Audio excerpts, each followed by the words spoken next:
Me friends and ఫ్యామిలీతో సరదాగా బయటకు వెళ్ళటానికి కారు లేదా అయితే వెంటనే ఈ నెంబర్కి కాల్ చేయండి. నమస్తే కామేశ్వర్ గారు. నమస్తే నవీన గారు. కథలే అండి. మరి ఏం కథ చెప్తున్నారు? చాలా కథలే చెప్తున్నారు. నీతి కథలు, హాస్య కథలు. ఏదైనా కథ అనగానే ఫస్ట్ అడవి అంటారు. అంటే పిల్లలకి బాగా గుర్తుంటాయి, అడవి జంతువులు తీసుకొని చెప్తే అంటారు కదా. మరి ఈ రోజు ఏం కథ చెప్పాలనుకుంటున్నారు? అడవి తర్వాత పిల్లలకు గుర్తుండేది రాజులు. మనం రాజుల కాలానికి వెళ్తే అదంతా కూడా అజ్యూమ్ చేసుకోవడానికి ఇవన్నీ చాలా బాగుంటాయి అన్నమాట. రాజులు, వాళ్ళ వేషధారణ, కిరీటాలు, రాజ్యము, గుర్రాలు, సింహాసనాలు, అసలు ఊహించుకుంటేనే ఎంతో ఆనందం కలుగుతుంది మనకు. అలా ఈరోజు ఒక రాజు కథ. చాలా మంచివాడు ఈ రాజు. ఎంత బాగా తన రాజ్యాన్ని పాలించేవాడంటే అందరూ ధర్మప్రభువు అని కూడా ఆయన అనుకునేవాళ్ళు. అసలు ప్రజలు ఎవ్వరికీ కూడా కష్టాలు లేవు. అంటే కష్టం అంటే ఏంటి? డబ్బులు ఇస్తేనే కాదు కష్టం, ఎంప్లాయ్మెంట్ ప్రొవైడ్ చేయాలి కదా. ఇప్పుడు గవర్నమెంట్ అయినా అప్పుడైనా ఒకటే, పని ఉండాలి. పని ఉంటేనే తర్వాత వాడు సంపాదించగలడు. అప్పుడే వాడికి సంతోషం ఉంటుంది. యాక్చువల్ సంతోషం అనేది పనితోనే వస్తుంది. అలా అందరినీ వాళ్ళకి ఏమేం కావాలో వాళ్ళకు ఫెసిలిటీస్ చూడడము, అన్ని విధాలా చాలా బాగా పాలిస్తూ ఉండేవాడు. ధర్మబద్ధంగా వెళ్తూ ఉండేవాడు. ధర్మబద్ధం అంటే ఏంటి? తాను చేయవలసిన డ్యూటీస్ అన్నీ కూడా కరెక్ట్గా పర్ఫామ్ చేసేవాడు. ఒక ఊరిలో ఏముంటాయి? చెరువులు ఉంటాయి, రోడ్లు ఉంటాయి, ఇలాగే ప్రజలు ఉంటారు, వాళ్ళకి కావాల్సిన సదుపాయాలు ఉంటాయి, చెట్లు నాటించడం కానీ ఇలాంటివన్నీ ఉంటాయి. అలాగే ఊర్లో దేవాలయాలు కూడా ఉంటాయి. అందులో ఒకప్పుడు దేవాలయాలకు చాలా ప్రాముఖ్యత ఉండేది. మన కృష్ణదేవరాయలు గారి టైం చూసుకుంటే కూడా ఇప్పుడు హంపీలో మీరు చూడొచ్చు, చాలా పెద్ద పెద్ద దేవాలయాలన్నీ ఉంటాయి అక్కడ. అప్పుడు దేవాలయాలు కేవలం ఒక దేవుని ప్రతిష్ఠించడము, వెళ్ళి భక్తిగా మొక్కడం రావడమే కాదు, వాటిని వీళ్ళు పొలిటికల్ మీటింగ్స్కి కూడా యూజ్ చేసుకునేవాళ్ళు. రాజులు శత్రువులు వస్తారు కదా, వాళ్ళకి తెలియకుండా ఏదైనా ఒక మంత్రాంగం ఏదైనా నడపాలి, మెయిన్ మీటింగ్స్ జరగాలి అంటే గుడిలోనే చేసుకునేవాళ్ళు అనమాట. అలాగే నిధులు కూడా రాజులు సంపాదించినవి అవి అంటే దొంగలు వచ్చి తీసుకొని పోకుండా ఒక భద్రత ఎవరు అంటే గుడి, దేవుడు కాపలాగా ఉంటాడు, ఆయన సొత్తుగా దాన్ని మనం దాచాలి అంటే అదంతా ఏదో రాజే యూజ్ చేసుకోవాలి మింగేయాలి అని కాదు. అప్పుడు వాళ్ళు దాచింది ప్రజల కోసమే. ఎన్నో రకాల విపత్తులు వచ్చేవి, దండయాత్రలు జరిగేవి. అలాంటి టైంలో సెక్యూరిటీగా ఎక్కడ పెట్టుకోవాలి? వాళ్ళకి అప్పుడు స్విస్ బ్యాంకులు అవన్నీ ఉన్నాయి, అప్పుడు లేవు కదా. సో ఈ టెంపుల్స్లో పెట్టేవాడు. అట్లా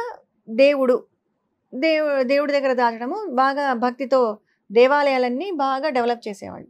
ఈయన కూడా అవన్నీ కూడా చూస్తూ ఉండేవాడు. కానీ కొంతకాలానికి ఈ రాజు మనసు మారిపోయింది. నేను ఎంత బాగా చూసుకుంటున్నాను, ప్రజలందరూ నన్ను పొగుడుతున్నారు, ఆ గ్రేట్నెస్ నాది. ఎందుకు వీళ్ళందరూ పోయి దేవుణ్ణి మొక్కుతున్నారు? దేవుడు వచ్చి చేస్తున్నాడా ఇవన్నీ? నేనే కదా చేస్తున్నా అని అతనికి తెలియకుండానే ఒక రకమైన అహంకారం పెరిగిపోయింది ఆ రాజులో. మంచితనం పోలేదు, మంచితనం అలాగే ఉంది, బాగా పాలిస్తున్నాడు, కానీ అహంకారం అనే ఒక చిన్న ఎలిమెంట్ కొంచెం లెవెల్స్ పెరిగిపోయింది అనమాట. పెరిగిపోయి ఇంకా దేవుడు కైంకర్యాలు ఇవన్నీ మెల్లగా స్టాప్ చేసేసాడు ఆయన. ఇంకా అవి పట్టించుకోవడం మానేశాడనమాట. ఇంకా ఈ ప్రజలందరూ కూడా మొదటి నుంచి అలవాటు పడ్డారు కదా అన్ని కార్యక్రమాలకు. సో వీళ్ళందరికీ కూడా బోర్ కొట్టింది. ఏంటి ఒకటే మొనోటనస్ లైఫ్ ఒకటేగా ఉంది మనకు, ఒక భక్తి ఒక పూజ ఏమీ లేదు. అట్లని పోయి రాజును అడగలేరు, భయం రాజును ఏమన్నా అడగాలి అంటే, ఎందుకంటే ఆయన బాగా చూసుకుంటున్నాడు. ఇది ఒక్కటే ఎవరు కన్వే చేయలేకపోతున్నారనమాట ఆయనకు. ఏం చేయాలి అని ఆలోచిస్తూ పక్క రాజ్యం నుంచి ఒక పండితుడిని పిలిపిస్తారు. అంటే ప్రవచనకర్త, ప్రవచనాలు చెప్తారు కదా, అంటే భారతం భాగవతము పురాణాలు ఇవన్నీ చెప్తుంటారనమాట. మనము ఇక్కడ కూడా ప్రవచనాలు పెట్టించుకుందాం మన ఊర్లో అని ఒక ప్రవచనకర్తను పిలిపిస్తారు. ఒక 10-15 రోజులు ఆయన బ్రహ్మాండమైన ఉపన్యాసాలు ఇస్తారు. ఆయన ప్రవచనాలకంతా ప్రజలందరూ బాగా స్పెల్ బౌండ్ విని ఆహా ఎంత బాగుంది అని చాలా మంచి విషయాలన్నీ కూడా నేర్చుకుంటారు ఆయన ద్వారా. నేర్చుకొని ఇంకా అన్నీ అయిపోతుంది, చివరి రోజు వస్తుంది, ప్రజలందరూ కూడా చాలా గొప్పగా చెప్పుకోవడం విని ఈ విషయము రాజు వరకు చేరుతుంది. తెలియగానే రాజు కూడా సంతోషపడతాడు. అవునా, ఎవరో ఆయన గొప్ప ఆయన వచ్చాడట, ప్రజలందరూ సంతోషంగా ఉన్నారు, ఒకసారి మన రాజ్యానికి అంటే కోర్టుకు పిలిపించండి అంటారు. ఓకే, పిలిపిస్తారు ఆయన సభకు. కోర్టు అంటే సభకు పిలిపిస్తారు. సభకు పిలిపించగానే ఆయన వచ్చి ఇలాగే చైర్లో కూర్చుంటారు. అందరూ ఆసీనులై ఉంటారు, అంత సామంతులు అందరూ ఉంటారు. రాజు ఎంట్రీ ఇస్తాడనమాట. రాజాది రాజా అని చెప్తారు కదా, ఆ అనౌన్స్మెంట్ వస్తుంది. రాజు లోపలికి వస్తూ ఉంటాడు. అందరూ లేచి నిలబడతారు. ఈయన ఈ ప్రవచనకర్త బాగా పద్మాసనం వేసుకొని సింహాసనం మీద కూర్చొని కళ్ళు మూసుకొని కూర్చుంటాడు. ఏమీ అనడు, జస్ట్ కళ్ళు మూసుకొని ధ్యానంలో కూర్చుంటాడు ఆయన. రాజు వస్తాడు, చూస్తూ వెళ్తాడు. ఏమీ చలనం ఉండదు ఆయనలో. వెళ్ళి కూర్చుంటారు. కూర్చున్న తర్వాత సరే వెంటనే నృత్య ప్రదర్శన. ఓకే, రాజనర్తకి నృత్య ప్రదర్శన అంతా జరుగుతుంది. ఈయనలో ఏ చలనము ఉండదు, కళ్ళు మూసుకొనే ఉంటాడు ఈయన ప్రవచనకర్త. రాజుకు ఆశ్చర్యమవుతుంది.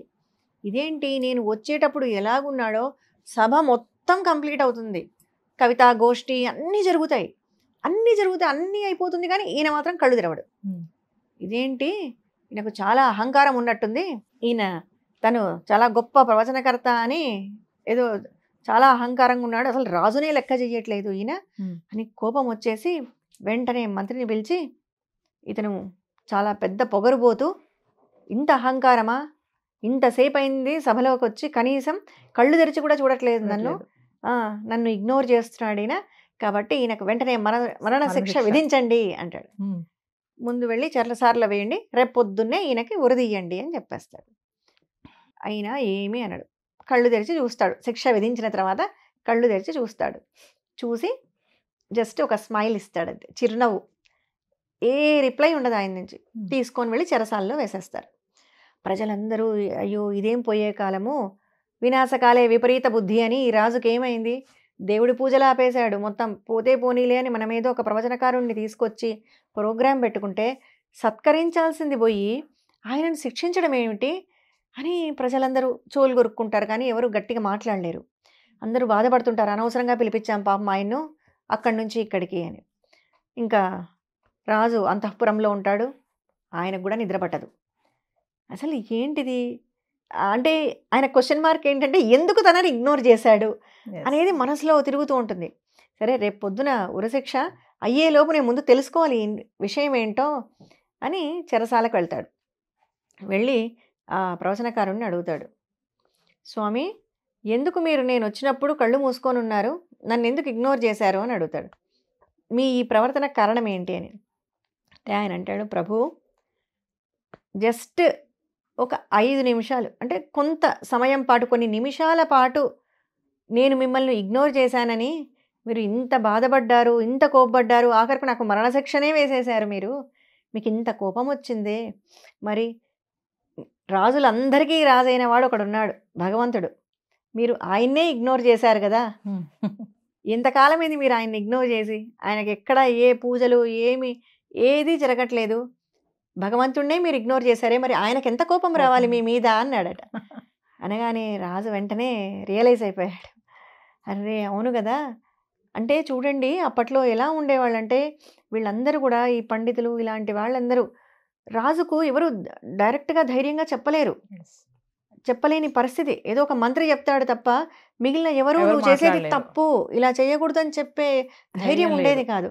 అలాంటప్పుడు ఇలా కొంతమంది అంటే ఆయన ప్రాణాలకు తెగించి చెప్పారు. ఇప్పుడు ఆ రాజు వచ్చి అడక్కపోతే పొద్దున ఆయనకు ఉరిశిక్ష కూడా అయిపోయేది, అయినా కూడా ఆయన నోరు తెరవలేదు. కేవలం ఆయన రియలైజ్ అవ్వాలి, తనకు తానుగా తెలుసుకోవాలి అని ఎంతో ధైర్యం చేసి ప్రాణాలకు తెగించి ఆయన అంత స్టెప్ తీసుకున్నారని. తర్వాత ఆయన సత్కరించి తన తప్పు తెలుసుకొని ఆయన మళ్ళీ పూర్వం దీనికి వచ్చేస్తాడనమాట రాజు. రియలైజేషన్ దానికి తానే రియలైజ్ అవ్వాలి అని నమ్మకం పెట్టుకున్నారు. అదే ఉరిశిక్షే కదా. అంతే. Thank you. నమస్తే అండి.